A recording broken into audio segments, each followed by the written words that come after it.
Hello friend, பாருங்கள். இது மாதிரி தான் ஆனால் இப்போ ஏற்கனவே ஒரு வீடியோவில் முருங்கை மரம் அறுவடை பண்ணது காமிச்சேன். அந்த அறுவடை பண்ண வேஸ்டேஜ் பாருங்கள். இது மாதிரி 2 வீலரில் இது மாதிரி கட்டி இது மாதிரி எடுத்துக்கின்னு வந்துடுங்க. அதை எடுத்தாந்து அதையும் வேஸ்ட் பண்ணுறதில்ல. பாருங்கள், இந்த இதுவே எடுத்து அந்த களையை எடுத்துன்னு வந்து உயிர் வேலிக்கு பயன்படுத்திக்கிறேங்க. அதில் மீதி இலை வேஸ்டேஜ் இந்த மாதிரி போட்டு ஒரு அருமையான இயற்கை உரம் தயாராகுதுங்க. அது இப்போ அதனால தான் இப்போ இந்த மாதிரி எடுத்துக்கின்னு அதில் களையை இந்த மாதிரி உயிர் வேலியாக போட்டுட்டு மீதி இருக்கிற வேஸ்டேஜை இந்த மாதிரி போட்டு அது தேவை மண் எல்லாம் போட்டு மூடாக்கு போட்டு விட்டோம்னா ஒரு 3 மாதத்தில் நமக்கு அருமையான இயற்கை உரம் ரெடி ஆகிடுங்க. நல்ல இயற்கை உரம் பாருங்கள். அந்த மாதிரி இயற்கை உரமானது தான் இந்த இருக்குது பாருங்கள். இந்த மாதிரி இயற்கை உரம் நல்லா அருமையாக இருக்கும். எல்லாம் இயற்கை உரம் தாங்க.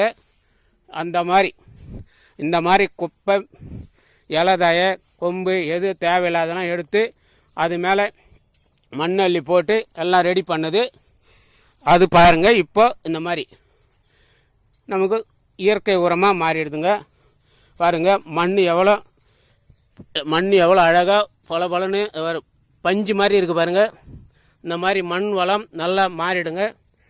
இதுதான் இயற்கை முறையில் உரம் தயாரிக்கிறது.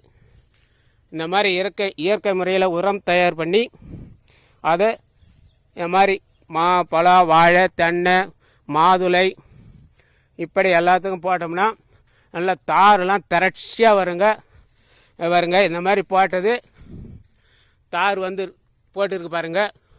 தார் எவ்வளோ அழகாக திரட்சியாக இருக்குது பாருங்கள். இதே மாதிரி தான் அதை பாருங்க. அது அந்த மரத்துலேயும் ஒரு தார் இருக்குது.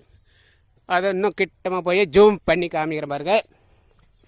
இந்த மாதிரி எவ்வளோ அழகாக இருக்குது பாருங்கள். இது பாருங்கள், கிட்டமாக ஜூம் பண்ணி காமிக்கிறேன் பாருங்கள். எப்படி இருக்குன்னு நீங்களே பாருங்கள். அந்த மாதிரி இது இந்த பக்கம் தெளிவாக தெரியல, ஆனால் தெளிவாக தெரிகிற பக்கம் ஜூம் பண்ணி காமிக்கிறேன் பாருங்கள். தார் பாருங்கள்.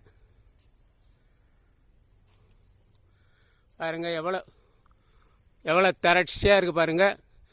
அந்த மாதிரி இயற்கை உரம், இயற்கையாக நம்ம வேறு எதுவும் ரசாயன உரம் இல்லாமல் இயற்கையாக பண்ணது. அதனால் வரத்தாங்க இதுக்கு முன் வீடியோவில் பார்த்துருப்பீங்க. இந்த மாதிரி இப்போ பாருங்கள், வேர்க்கடலை மணிலா இது 10 நாள் வளர்ச்சிங்க. இது 10 நாள் வளர்ச்சி எப்படி இருக்குது. இன்னும் கொஞ்சம் வளர்ச்சி அடைஞ்ச உடனே அடுத்த ஒரு வீடியோவை போடுறேங்க. நன்றி. வாழ்க வளமுடன், வாழ்க வையகம், வாழ்க பிரபஞ்சம், வாழ்க இறையருள், வாழ்க இறையருள். நன்றி.